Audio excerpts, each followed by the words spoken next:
As many other professionals in our sector, I arrived to state management almost by accident.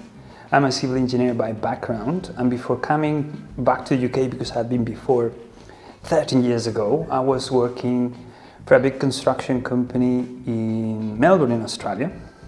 And by that time, a friend, almost family member or related, asked me to come to help him with Encore. And by that time I thought it was a good opportunity to come back to Europe. I was missing my family and it was very difficult just to meet them just due to the distance. And I came as an operations director. By the time the company was very small. Probably after the first 2 years, by the time the founders of Encore were still relatively involved with the business, but after the first 2 years their involvement decreased until one day they decided to, which probably I was already acting as such, but decided to change my title to managing director, and after that I became CEO. I must say that is the biggest difference and the biggest impact in my life was, as a civil engineer, I was very far, or my education was very far from business management or financial management and all the aspects of managing a business. But I did an MBA, and I had the opportunity also to be in various universities during that MBA, and that was an absolutely game changer. I don't know if that's the exact expression, but it gave me all the knowledge and the inspiration that even nowadays I still remember the things that I did then. And due to that background, even before I came back to Encore those many years ago, despite working as a civil engineer in construction companies, always was in the business management side rather than in applying the knowledge of engineering that I studied for so many years. First of all, I get energy from routine, and there is a difference probably during the weekends.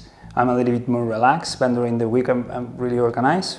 I always wake up at 6. These days, probably due to my age, I don't need the alarm, and automatically my eyes open at 5:58. The problem is that also that's on Sundays, but that's the case. And then I train, which means I go to the gym 3 days a week, Mondays, Wednesdays and Fridays. And that for me is very important. Also, it's a silly thing, but for me it's very important sometimes to start the day having been to the gym, because for me it's kind of a meditation time. I train doing weights, but what is called high intensity German volume training, which is really cool because you do a lot of exercises and you need to count all the time. And as you count, you cannot think about anything else. But obviously between exercises, wow, your brain, you start feels again with all the thoughts. And it's those moments where I start to arrange for what I'm going to do throughout the day. Therefore, when I arrive to the office around between 8:30 and 9, I already know exactly what are the priorities and what I want to achieve that day. If I don't go to the gym, I just come to the office earlier than usual. Still in the morning, I do a little bit of a ritual and probably spend more time having a proper breakfast.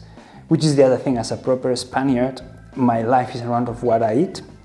So yeah, it depends on what I have for breakfast, and I have to breakfast, what I have for breakfast, what I have for lunch, and what I have for dinner.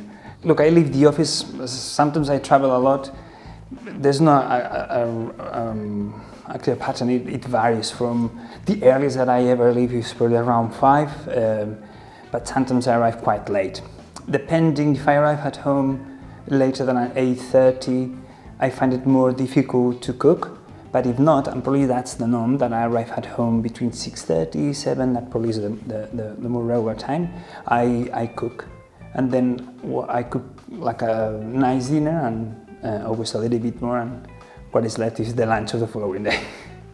Yeah, bedtime, again, probably is related to my age, in the same way that I wake up at 6, but at 9:30, I cannot control, my body switches off. On the weekend, usually is a combination of sports, cooking, and family and friends. I like orienteering, which is something very geeky, but I really love it. I go quite often to visit my family back where I come from. Yeah, I love it. I have both my parents are not quite old, but they are obviously of a certain age. They both are very good of health, but I enjoy spending time with them. So I go at least every 5 or 6 weeks, and I take him the whole day for an excursion, which I love spending that time with them and to see the rest of my family. Yes, success means make people happy. Yeah, I think about that also sometimes. And I don't know if it's good or bad, but I think it's how I have been brought up. Is make people happy. It's what my parents have done all their life, and it's time what I'm going to do now. And I do that with my friends, with my family. I'm also trying to do that at work. Yeah, that gives me a reward. This is a lesson that actually I learned very early on. I remember when I finished my degree, I was sent to this construction project, and imagine someone that I've been 8 years in the university, and I thought, wow, I was the king of the world. I'm now a civil engineer, blah, blah, blah.